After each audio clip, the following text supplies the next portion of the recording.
¿Qué tal? Muy buenas noches, amigos televidentes. Bienvenidos sean a informarse con CDN Canal de Noticias. En este día 23 de junio estamos ya listos para llevar a ustedes las informaciones, pero antes vamos a nuestros titulares. Más de 600 policías afectados por COVID-19 según el movimiento de los trabajadores de la PNC. Asamblea Legislativa aprueba 320 millones para atención de emergencia por COVID-19. Autoridades de salud de California denuncian amenazas a muerte por informar de restricciones durante la pandemia. Inauguran quinto mercado móvil en San Miguel, El Salvador. Emprendedores vicentinos se unen para promover sus productos. Esto y más a continuación en CDN, Canal de Noticias. Bienvenido al detalle de las informaciones, y así está la situación nacional en relación al COVID-19. En este día tenemos un total de 2.847 personas recuperadas según el dato oficial del Ministerio de Salud en El Salvador, 113 personas fallecidas, 2.013 activos, 4.973 casos confirmados. Estas son las estadísticas hasta las 6 de la tarde de este día, lamentando, como decíamos, el número de fallecidos que se ha incrementado a 113. Este día 33 personas recuperadas y 145.341 pruebas realizadas hasta el momento. Vamos ahora a presentarle más información. La Asamblea Legislativa aprobó la erogación de 320 millones de dólares para que el Ejecutivo continúe atendiendo la emergencia del COVID-19. En sesión plenaria ordinaria número 114, los diputados de la Asamblea Legislativa aprobaron los fondos solicitados por parte del Ejecutivo como medida de respuesta a la emergencia de la pandemia de COVID-19. Hemos aprobado dos cosas importantes para el país. Primero, estamos aprobando 320 millones de dólares al gobierno de la República. Esto es parte de los 2.000 millones de dólares que en su momento aprobamos, y con esto le cumplimos al pueblo salvadoreño. Uno, dándole los recursos que el gobierno necesita para atender su salud, su vida y las emergencias del COVID-19. Ayuden a que los fondos que al final vamos a pagar todos los salvadoreños, independiente de quién nos administre, llámese ministro, llámese alcalde, no importa quién, no solo para el Ejecutivo, esto también para los alcaldes, que tienen un porcentaje, ya lo saben todo el pueblo salvadoreño, 30%. Independiente de quién administre esto, hacer de verdad un papel importante para la transparencia y eficiencia del uso de estos recursos. La distribución de los fondos queda de la siguiente manera: 250 millones para el programa de emergencia para la sostenibilidad macroeconómica y fiscal, 50 millones para la respuesta inmediata de salud para contener y controlar el coronavirus, y 20 millones destinados para financiar el proyecto de respuesta de El Salvador ante el COVID-19, haciendo así un total de 320 millones. Exclusivamente para el tema de salud hemos ratificado ese préstamo esta noche. Le hemos dado otro préstamo en primera vuelta de 50 millones de dólares que también va exclusivamente para salud, de tal manera que esto es 70 millones de dólares exclusivamente para salud.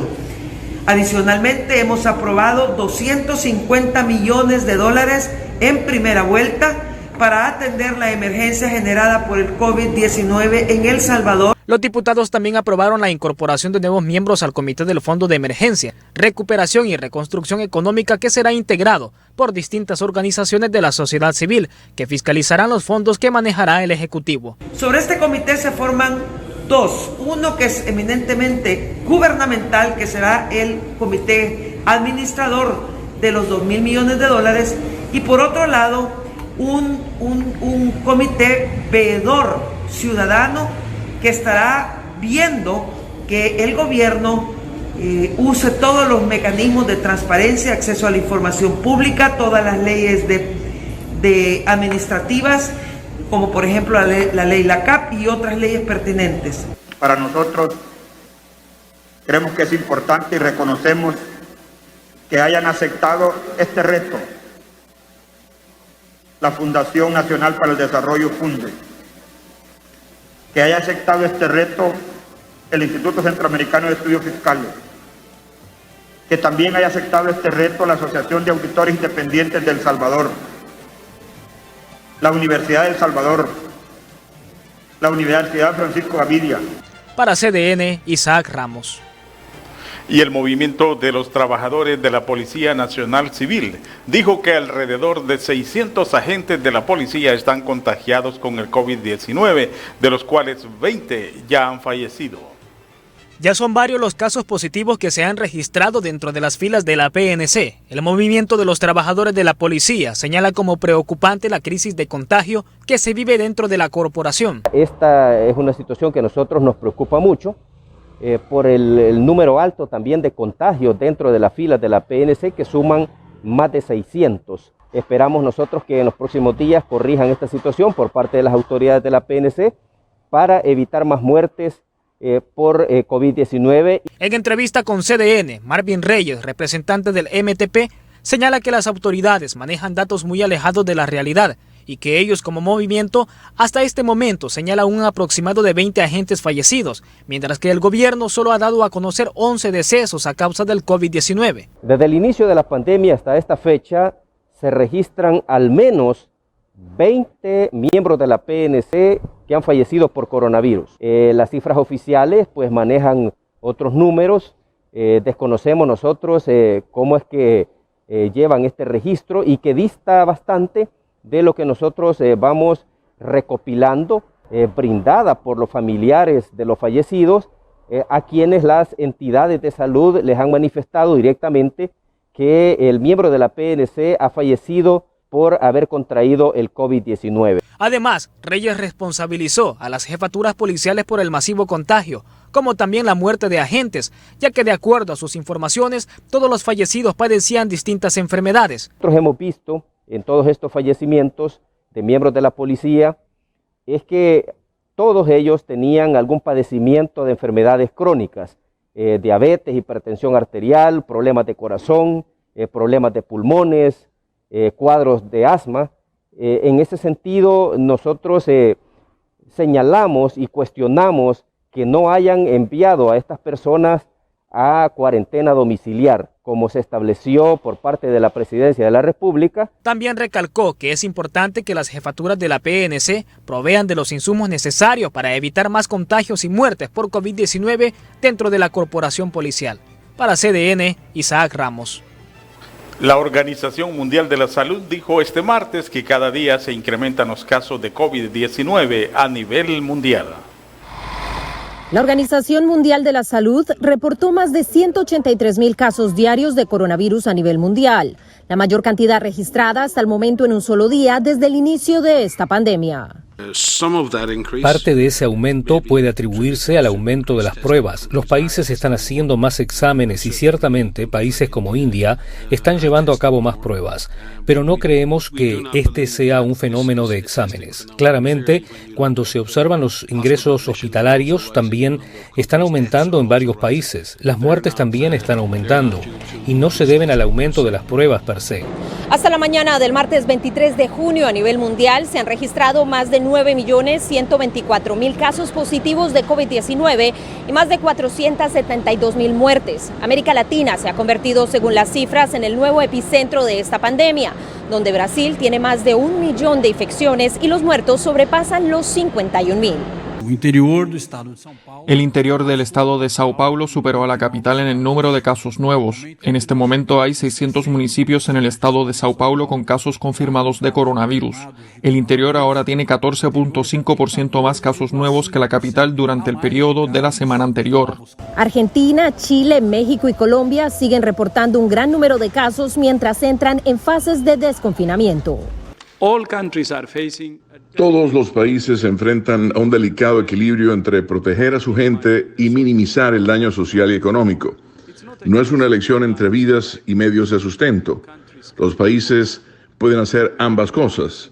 Celia Mendoza, Voz de América, Nueva York. Y funcionarios de salud de California denunciaron una serie de amenazas de muerte que han recibido por parte de las restricciones durante la pandemia. La doctora Bárbara Ferrer, directora de Salud Pública de Los Ángeles, quien desde el inicio de la pandemia ha informado diariamente sobre el impacto del coronavirus en el condado de Los Ángeles, el lunes confirmó que ha sido blanco de numerosos ataques personales en respuesta a las órdenes de quedarse en casa.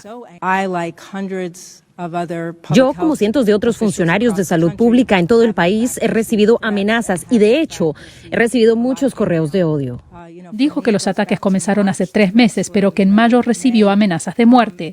Durante una sesión informativa transmitida vía Facebook, alguien publicó en la sección de comentarios que le deberían pegar un balazo, entre otros mensajes. En el vecino condado de Orange, la directora de salud Nicole Quick renunció a su cargo debido a amenazas y protestas en su casa por requerir el uso de máscaras en negocios a medida que aumentaban los casos de coronavirus. Estamos reportando 2.571 casos nuevos. Queremos señalar que estamos observando un aumento en el número de casos reportados en los últimos 3 días y estos no se deben a retrasos de los informes.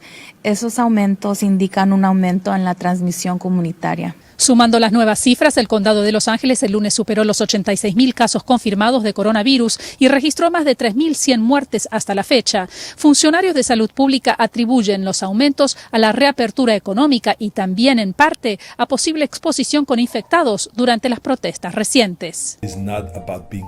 Para prevenir mayor propagación de COVID-19, California el lunes lanzó un anuncio de servicio público con los últimos 5 gobernadores, 3 demócratas y 2 republicanos, para promover el uso de máscaras en público.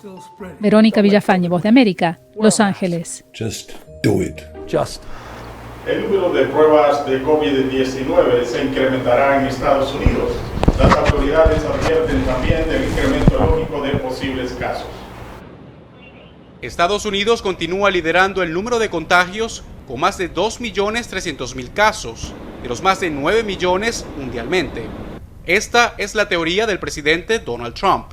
Los casos están aumentando en Estados Unidos porque estamos haciendo muchas más pruebas que cualquier otro país y las estamos expandiendo. Con menos pruebas mostraríamos un menor número de casos. Desde el inicio de la pandemia se han realizado más de 27 millones de exámenes, alrededor de 500.000 por día, indicó el secretario adjunto del Departamento de Salud.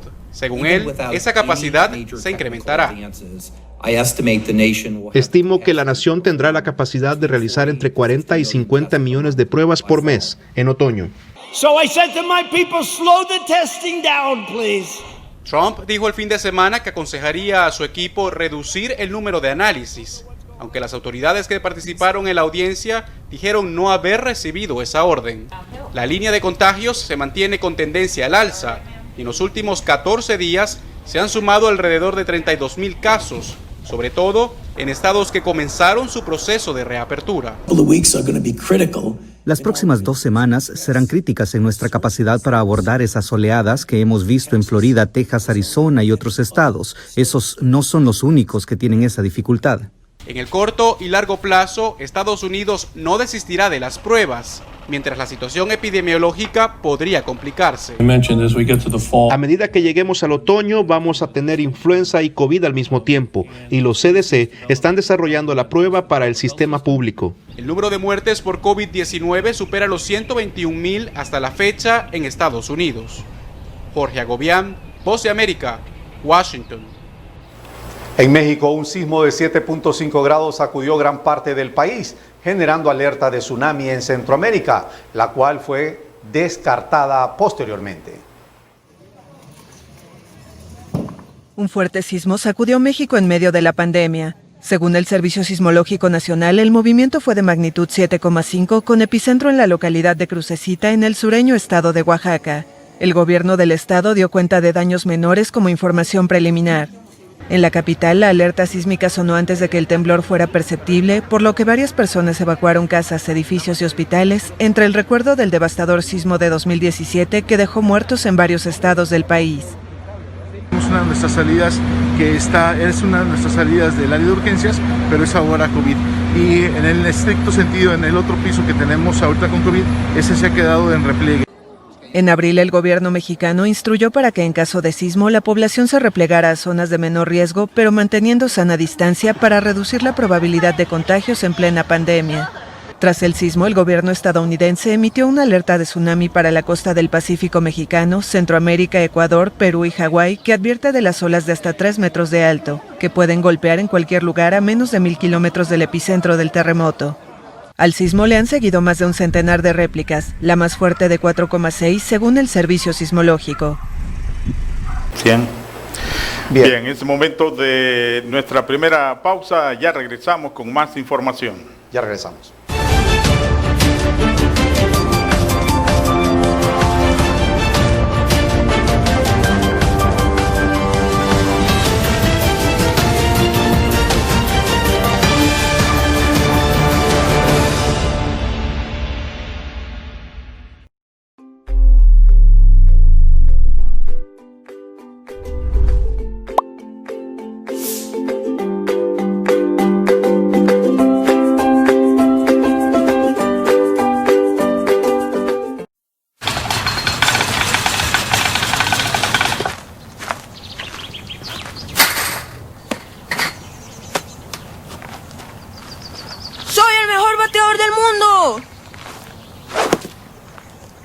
Primer strike.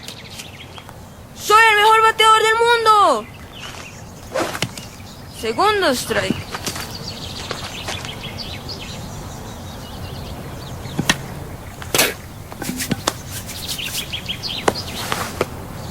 ¡Soy el mejor bateador del mundo!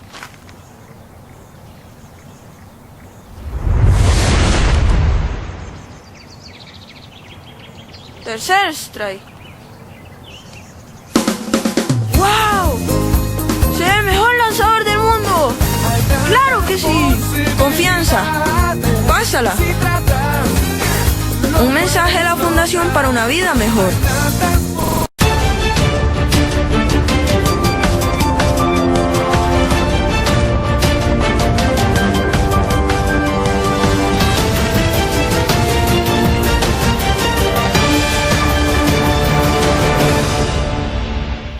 Vamos con más información de carácter local y nacional. La Municipalidad de San Miguel inauguró el 5º mercado móvil. Esta vez fue instalado al noreste de la ciudad.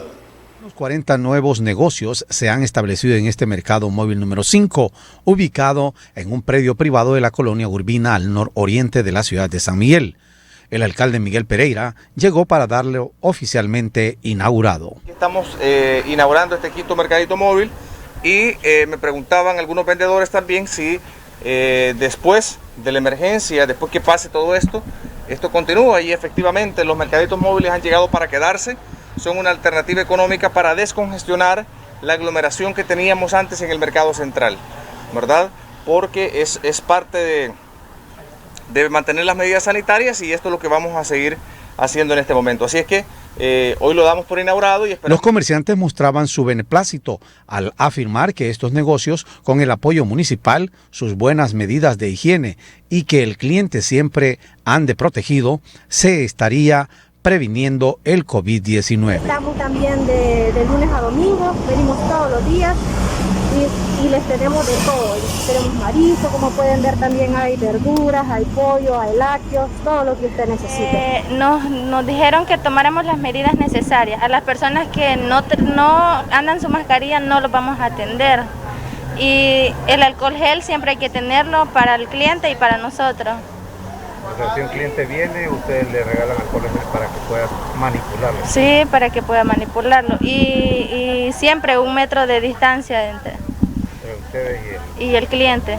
Los clientes también se mostraron complacidos por esta apertura que debería ser replicada. Nosotros venimos de Gotera y nos encontramos acá con este mercado excelente porque no tenemos que ir hasta allá al centro.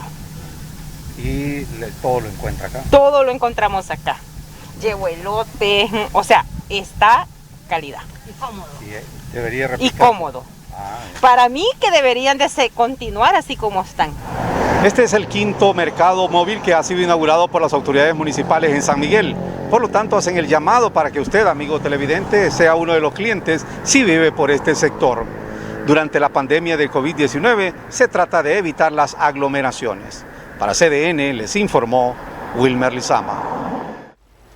Y el alcalde de San Miguel, Miguel Pereira, insistió que las marchas de protesta de los vendedores ambulantes tiene tinte político. Para el alcalde de San Miguel, Miguel Pereira, las últimas marchas realizadas por los comerciantes desalojados de la Primera Avenida Norte y calles aledañas tiene un trasfondo político.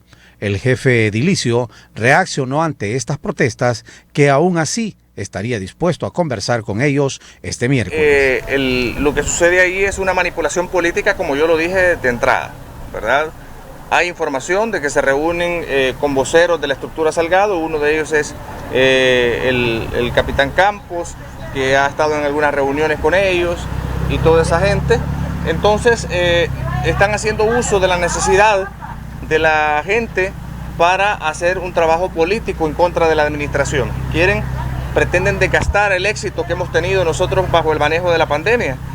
Algunas exigencias de parte de los comerciantes era que se les otorgue el permiso de seguir en el mismo lugar. A esta petición, el alcalde respondió. La base de la legalidad, en primer lugar, cumpliendo el decreto presidencial, ¿verdad? Y respetando las etapas de apertura económica como lo dice el decreto presidencial.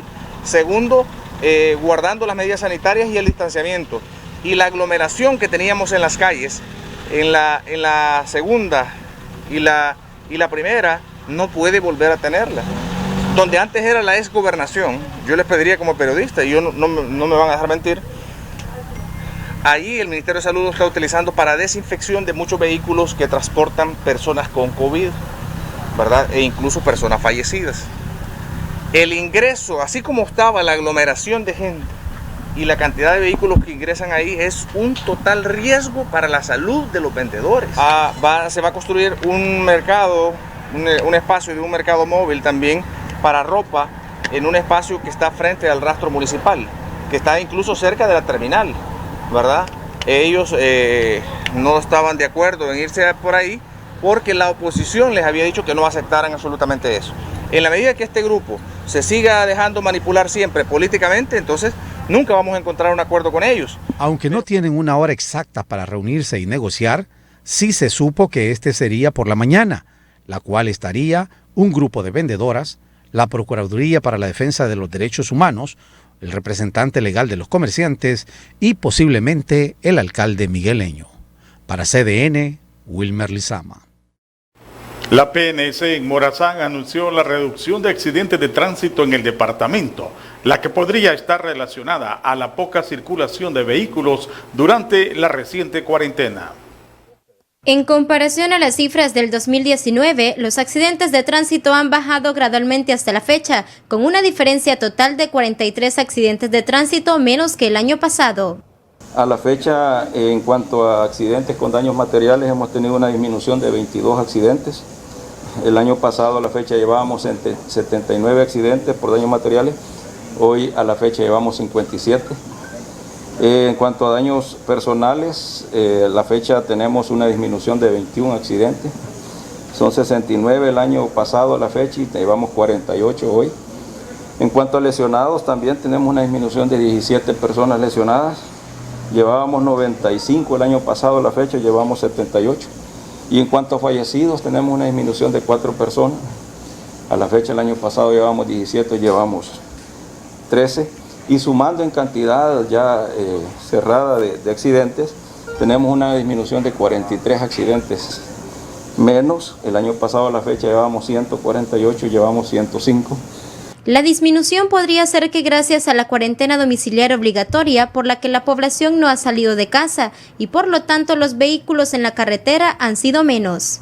En términos de accidentabilidad es una disminución bastante notoria, ya que en los años anteriores hemos andado siempre con números similares en cuanto a totalidad de accidentes y hoy pues obviamente entre menos tráfico ha habido en la calle, pues es notorio que ha bajado.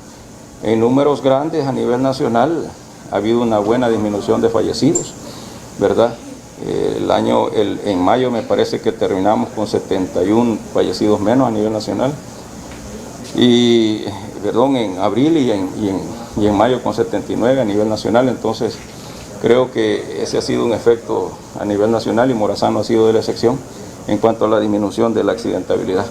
Esperamos que en esta reactivación facética que llevamos, los conductores pues salgamos con una mentalidad de más respeto, de más conciencia, ¿verdad? Hay que cuidarse tanto en la vía de la enfermedad COVID y en la vía del respeto a las leyes de tránsito y la señalización para evitar accidentes de tránsito que también se lleva vidas.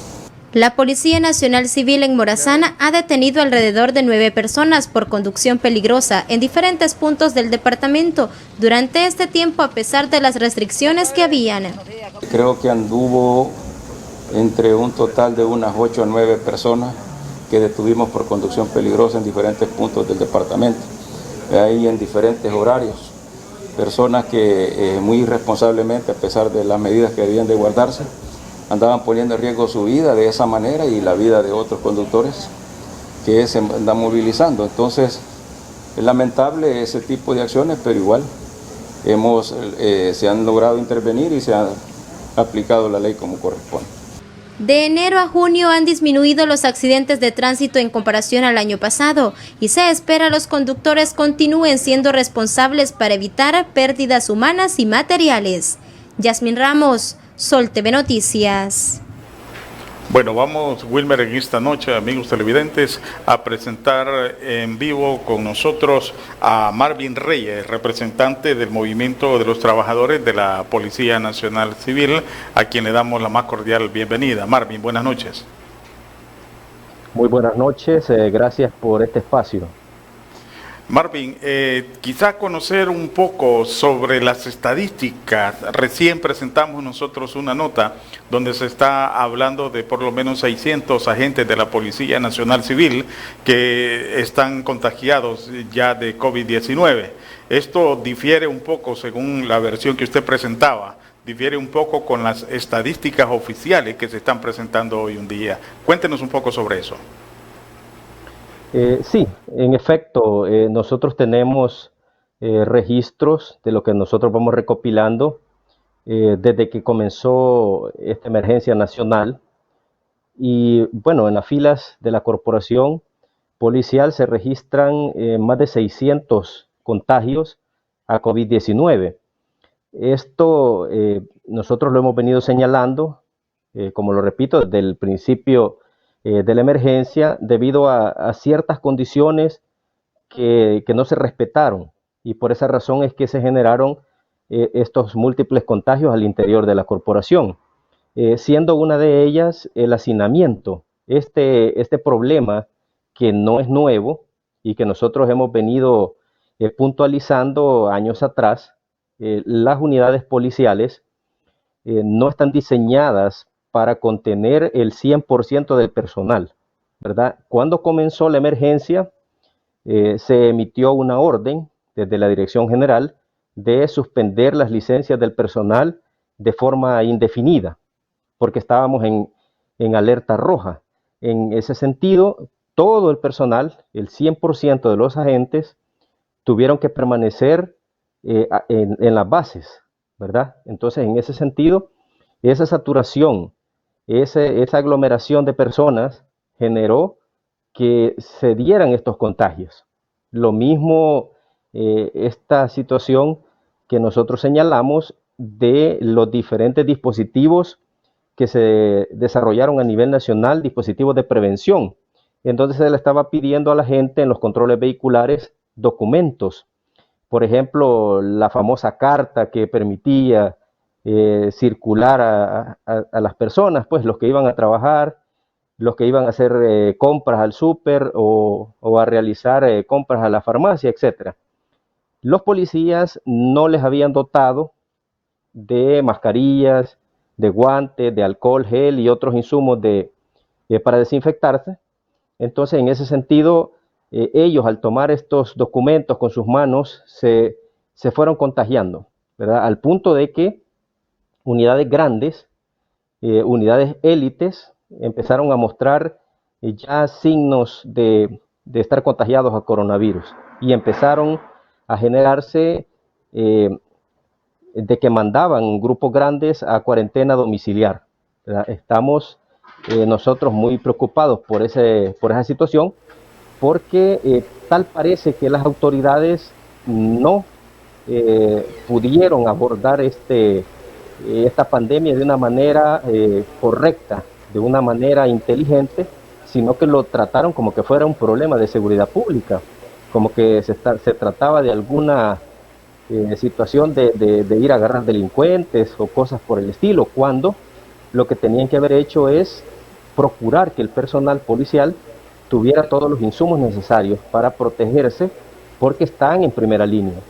Ahora, tenemos que lamentar también 22 personas, 22 miembros de la corporación policial que han fallecido por coronavirus, ¿verdad? Esto es lamentable porque la institución policial está perdiendo gente muy valiosa que ha estado en primera línea y ha perdido la batalla contra el COVID-19. Entre estos 22 tenemos que resaltar el caso de un médico, ¿verdad? Un psiquiatra que laboraba en el centro médico policial. Él fue el primero que falleció a causa de COVID-19. Hay un inspector jefe también que falleció durante esta pandemia, y así tenemos sargentos, cabos, agentes y personal administrativo que ha perdido la batalla pues a causa de este virus. Marvin, quizás hacer una consulta directa. ¿El movimiento qué está haciendo principalmente para que se pueda evitar este tipo de situaciones? Bueno, nosotros estamos haciendo los señalamientos respectivos con relación a que se tiene que orientar al personal a que utilice pues los implementos de prevención sanitaria, aunque tenga que comprarlos, pues, porque no están siendo entregados por las autoridades, ¿verdad? Esto es uno de los aspectos que nosotros hemos señalado frecuentemente. ¿Cómo no? Este es el llamado que ustedes harían entonces prácticamente como movimiento de los trabajadores de la policía. Pero ¿qué se va a hacer, Marvin, en relación a las cifras que no se han estado, digamos así, comparando las cifras oficiales con las que ustedes tienen? De alguna manera, ¿ustedes van a demandar de las autoridades para que también se actualice esa cifra? Sí, por supuesto. Lo que nosotros nos extraña mucho es que, bueno, difieran tanto los datos oficiales con lo que nosotros estamos manejando. Hay una diferencia muy marcada, y lo que nosotros estamos viendo es que el personal que ha fallecido tiene pues ciertas características en el sentido de que presentaban cuadros de padecimiento de enfermedades crónicas, y como que por ahí se han ido las autoridades queriendo como hacer ver que han fallecido por otras situaciones y no por COVID-19. Entonces esto a nosotros nos preocupa mucho porque tienen que manejar los datos reales, tienen que manejar los datos que reflejen que realmente pues el personal ha fallecido a causa del COVID-19 y no estar buscando ocultar cifras, no sabemos con qué intención, porque nosotros hemos hablado directamente con los familiares de los fallecidos y en las unidades de atención médica donde ellos fallecieron, pues a los familiares les hicieron ver que habían fallecido a causa del COVID-19, pero que se había acelerado su muerte porque tenían padecimientos de enfermedades degenerativas, por ejemplo, diabetes, hipertensión arterial, problemas de corazón, problemas de pulmón, cuadros de asma. Entonces estas personas, estos policías y personal administrativo que han fallecido, ha sido producto de eso. Y lo que nosotros hemos señalado también es que actualmente dentro de la policía hay una buena cantidad de personal operativo, administrativo y supernumerario que está laborando y está con estos padecimientos, y se contraviene la orden del presidente donde se estableció que personas mayores de 60 años, mujeres embarazadas y personas que tuvieran padecimientos de enfermedades crónicas degenerativas tenían que enviarlos a sus casas, tenían que mandarlos a cuarentena domiciliar, y esto no se cumplió en la PNC ni se está cumpliendo. Entonces, en ese sentido, el llamado es para las autoridades de la policía para que cumplan esa esa orden, pues esa directriz de la presidencia, y manden a todos aquellos miembros de la PNC que tienen padecimientos y están siendo tratados por este tipo de enfermedades, que sean enviados a sus casas para evitar más muertes, ¿verdad? Porque este grupo de personas es más vulnerable a contagiarse del virus y que le provoque la muerte, y es lo que ha pasado, ¿verdad? Estos 22 miembros de la PNC, todos ellos tenían algún padecimiento de enfermedades crónicas, y esto les aceleró, pues, lastimosamente, que perdieran la vida ante el COVID-19. Bien, Marvin, quizá conocer ustedes como movimiento principalmente sobre esa situación de personas que tienen enfermedades crónicas, han hecho una petición ya directa. ¿Cuál ha sido la respuesta de las autoridades al conocer ustedes que no solamente son una cantidad mínima que padece de insuficiencia renal, de problemas de diabetes, de problemas de hipertensión, sino que hay que ver que estas personas ya se vayan para sus casas? ¿Qué están haciendo ustedes, o cuál ha sido la respuesta, mejor dicho, sobre esta petición? Ante los cuestionamientos y las denuncias que se han hecho, las autoridades han emitido un documento, una directiva firmada por el director general, donde está generándose una directriz que todas las personas que tienen discapacidad o están siendo tratados por alguna enfermedad degenerativa tienen que ser enviados a sus casas a cuarentena domiciliar, ¿verdad? El seguro tiene que extenderles una certificación de que están siendo tratados por esa enfermedad, y con esto ya pueden ellos irse para sus casas. Pero vemos una negativa de parte de muchos jefes a nivel república, que se están negando a cumplir esta orden. Nosotros no entendemos por qué. Si hay una directriz que se ha difundido hacia todas las jefaturas a nivel nacional para que la cumplan y despachen a esta gente a su casa, ¿verdad? Lo que los compañeros tienen que hacer, operativos y administrativos, y también supernumerarios, es abocarse al seguro social, al área de trabajo social, y solicitar que les extiendan una certificación del tratamiento de su enfermedad, ya sea por diabetes, hipertensión arterial, etcétera, etcétera. Y con esto ellos pueden presentarse con su jefe inmediato y hacer valer esta directiva que hace 3 días fue emitida, para que puedan pasar a cuarentena domiciliar en sus respectivas casas, y ya no estén en el área laboral con el peligro de que puedan contraer el coronavirus y puedan perder la batalla o puedan perder su vida en esta situación de esta pandemia, ¿verdad? Esa es la respuesta que se ha obtenido gracias a las denuncias que nosotros hemos hecho. Pero sabemos que hace falta más, porque el policía necesita más insumos, necesita que saniticen las unidades policiales a profundidad, que establezcan un protocolo real de entrada y salida del personal de los diferentes puestos, delegaciones y subdelegaciones de la Policía Nacional Civil, porque eso no existe. No hay un protocolo para ingresar a las bases, ni para entregar los vehículos y recibirlos, salvo que el personal, pues ellos de su propia iniciativa lo hagan, pero no existe en este momento ese protocolo, y ahora, cuando se está reaperturando la economía, es cuando se debe implementar con mucha más énfasis este tipo de acciones preventivas para evitar que más policías se sigan contagiando.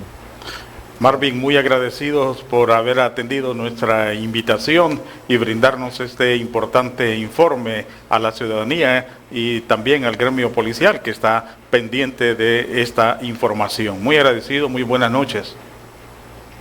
Sí, gracias a ustedes, muy buenas noches, y buenas noches al pueblo salvadoreño. Muchas gracias. Bien, era Marvin Reyes, quien es dirigente de la Asociación de Policía o del Movimiento Policial. Vamos a continuar con más informaciones, y es que el Juzgado Especializado de Sentencia C de San Salvador condenó a 40 años de prisión a 4 pandilleros que asesinaron a un subinspector de la policía y a su hijo en Quesaltepeque. Bueno, este día el Juzgado Especializado de Sentencia C condenó a 40 años de prisión a los pandilleros Cristian Mendoza Hernández, Heriberto Crespo Salinas, José Jiménez Fernández y Jorge Hernández Pérez. Todos ellos acusados inicialmente por homicidio agravado en perjuicio del subinspector de la PNC, Lorenzo Antonio Rojas Herrera, y su hijo Marvin Edgardo Rojas Alvarado. Según el fallo de la juzgadora, se comprobó la participación de los ahora condenados debido a la declaración de los testigos, lo cual fue creíble porque se logró comprobar con prueba documental y pericial.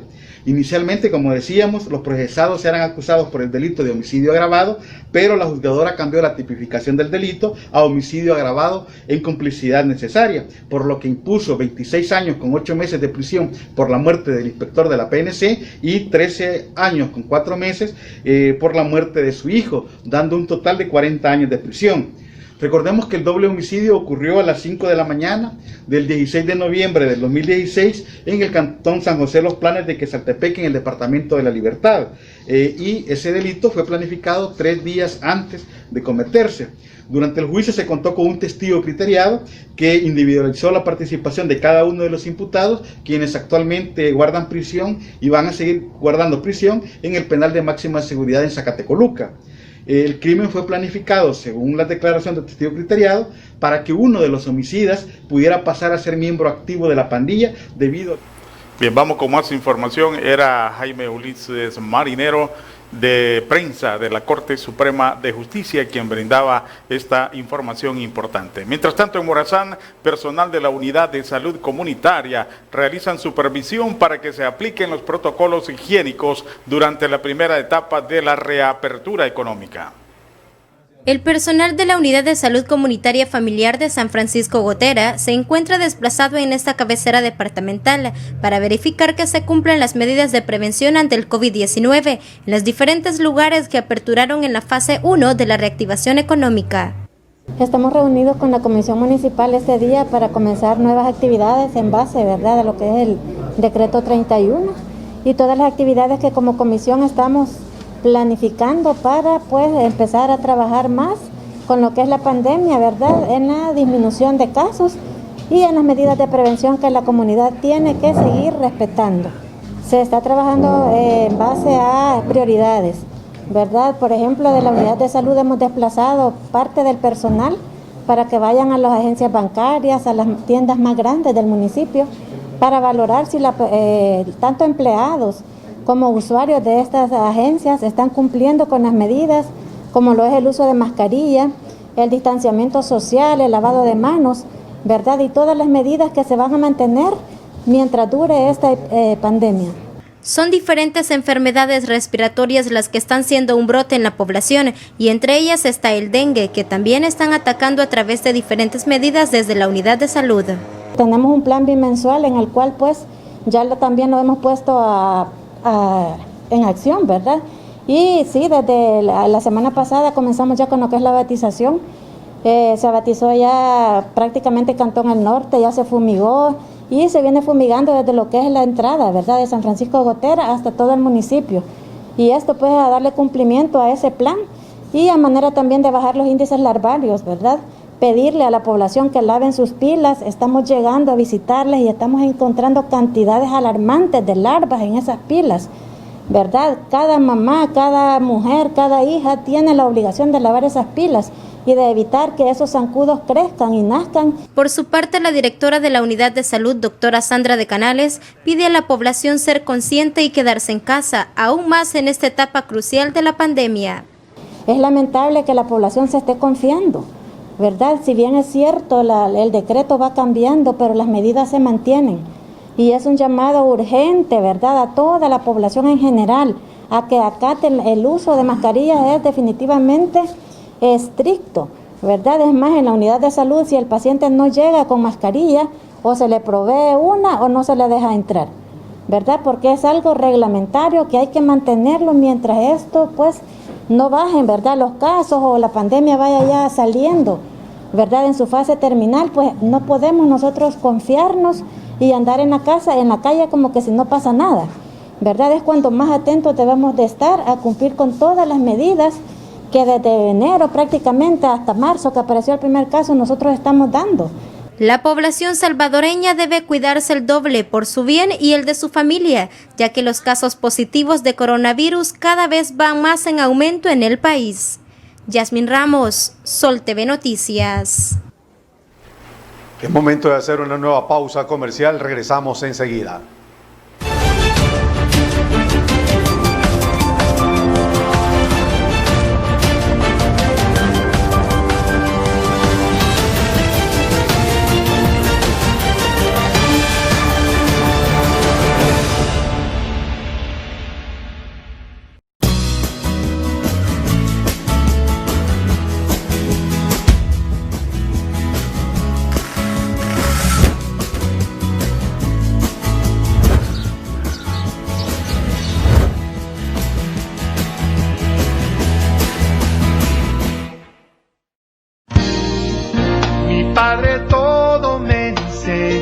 Mi padre reparaba cosas para todo el mundo. Era un ejemplo para mí. ¿Y yo? Bueno, yo solo sostenía la luz. Siempre ayudó a todos en necesidad.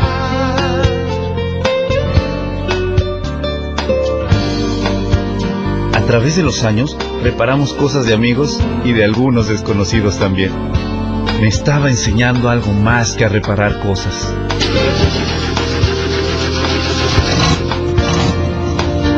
Enseñe haciéndolo. Dé el ejemplo. Con ejemplo enseño. Un mensaje de la Fundación para una Vida Mejor.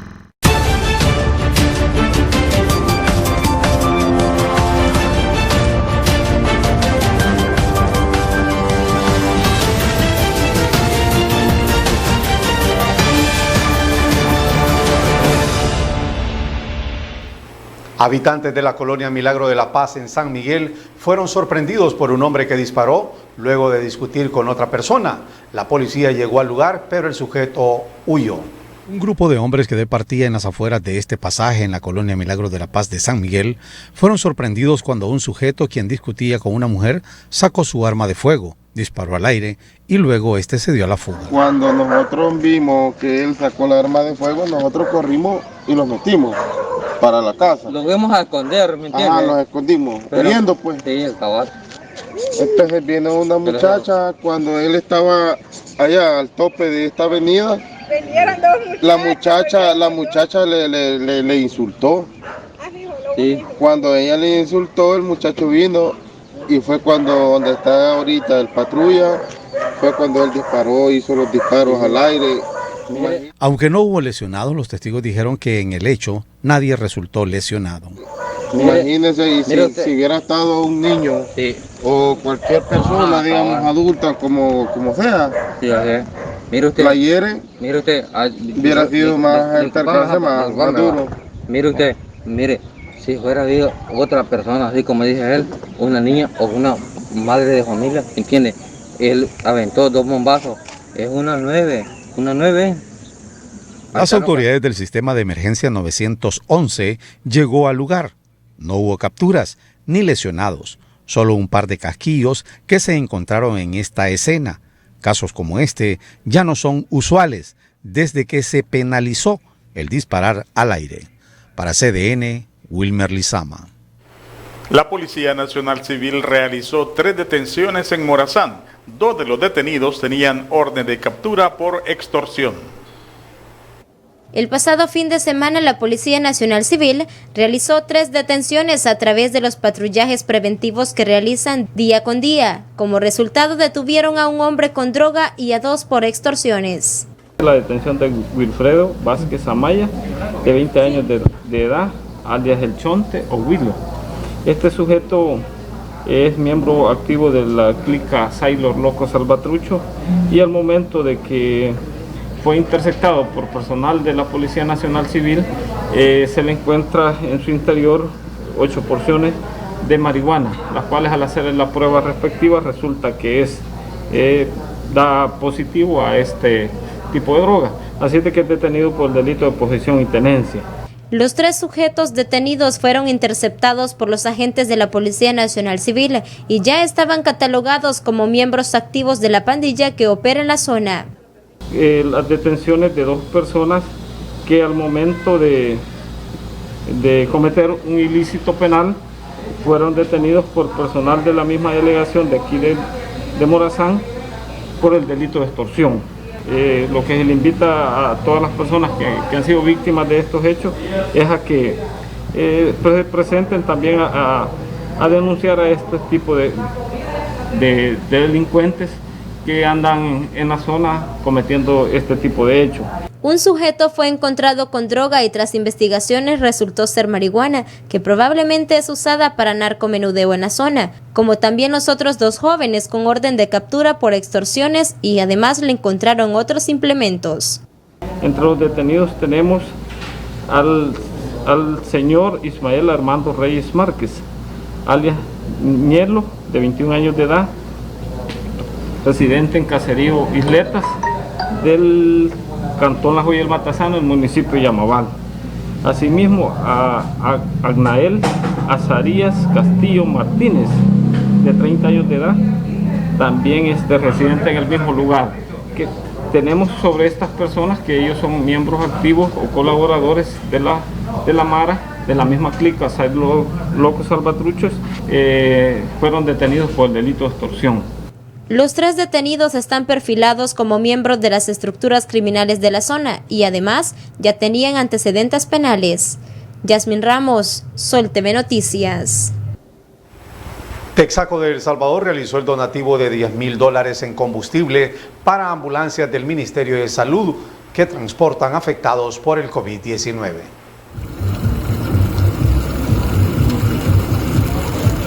El comisionado presidencial de Proyectos Estratégicos, Luis Rodríguez, recibió de Chevron Texaco El Salvador un donativo de $10,000 en combustible.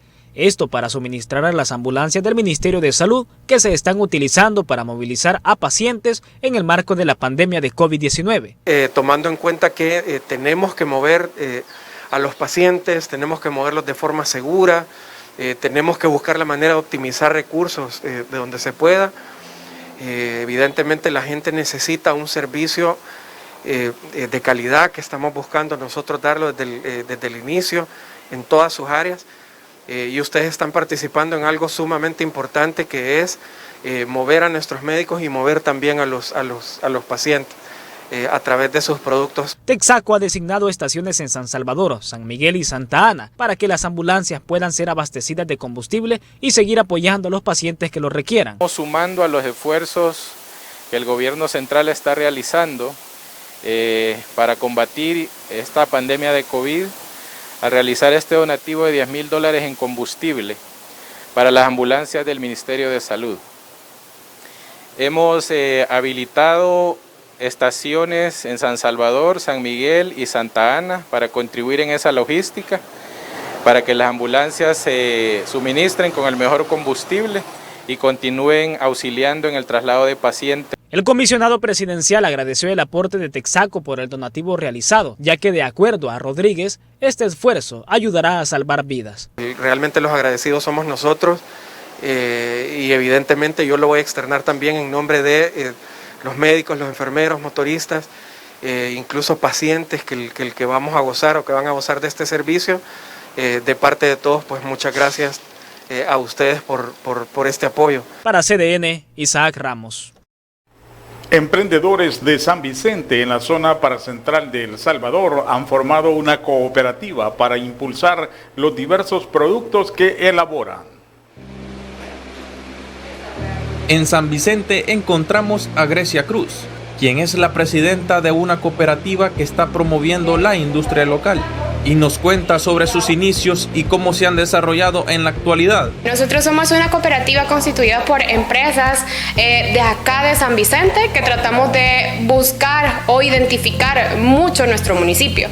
La idea central de esta cooperativa es que nosotros rescatemos la identidad de nuestro municipio y que nos conozcamos en todo el país y por qué no en todo el mundo por productos identitarios de nuestra localidad, que vengan a dinamizar nuestra economía y que de alguna manera revaloricemos los productos que como ciudadanos de este pueblo tan querido y tan conocido en el país. También nos comenta sobre los productos que se están comercializando y sobre todo promoviendo el consumo local. Productores somos alrededor de 17 y empresas son alrededor de 10. Los productos son muy diversos, desde que alguna artesanía que resalte mucho una de nuestras infraestructuras muy icónicas de nuestro municipio, como la Torre de San Vicente, hasta el arroz tradicional que usted puede encontrar en este pueblo todas las tardes, el arroz negro con picadillo. También tenemos bebidas fermentadas que son derivados del cultivo nativo de acá de San Vicente, que es el camote.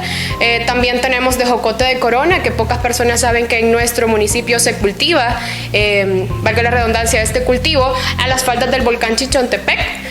También tenemos hojaldras, que son productos muy identitarios y que se han creado de años atrás. Las empiñadas igual, pan tradicional, que es muy conocido en todo El Salvador y muy anhelado también por muchas personas, y diversas gastronomías. Agroindustria Chentillo forma parte de esta cooperativa, destacando los productos de la zona y también productos artesanales. Nacimos en el año 2014 con la bebida autóctona de acá de San Vicente, que es el Chentillo. Es un vino de camote, es este que podemos ver acá, que tradicionalmente en nuestro pueblo siempre y en todo el país se ha consumido dulce. Entonces queríamos cambiarle un tanto ese valor agroindustrial y creamos una bebida fermentada a partir de ello. A raíz de eso también diversificamos y hacemos un chile de jocote de corona, siempre con cultivos nativos de acá de nuestro pueblo y de todo el país. También hacemos mermeladas de fruta, de diferentes frutas de nuestro país. Este es uno en específico que es de papaya con maracuyá. Y hacemos unas bebidas naturales también refrescantes, que son unos jugos de diferentes frutas, de carao, horchata de maní y de la fruta que esté de temporada. Luego, con la joyería artesanal, a lo que nos dedicamos es hacer diferentes accesorios, entre ellos aretes, que sean muy identitarios, que se utilicen solo fibras naturales de nuestro país, y aparte de ello también textiles muy conocidos que son los de San Sebastián. Esto es básicamente lo que Agroindustrias Chentillo está haciendo. Ellos incentivan a las personas a que consuman los productos locales y así poder apoyar a estos emprendedores vicentinos. Diego Moreno para Informativo Ahora. Bien, gracias a Diego por esta información de lo que están haciendo nuestros artesanos en San Vicente. Interesante, ¿verdad? Porque así la manufactura se puede poner en práctica en cualquier parte del país y San Vicente pues no es la excepción. Ellos producen este tipo de variedades. Bien, de esta manera nosotros estamos llegando al final de nuestra emisión de noticias correspondiente a este día. Como siempre, Wilmer, la invitación para nuestros horarios. Claro que sí, a las 5 de la tarde y 8 de la noche. Ese es nuestro horario para que usted pueda informarse con nosotros. Es todo por nuestra parte, que disfruten esta noche muy fresca en San Miguel después de una buena lluvia que ha caído. Buenas noches.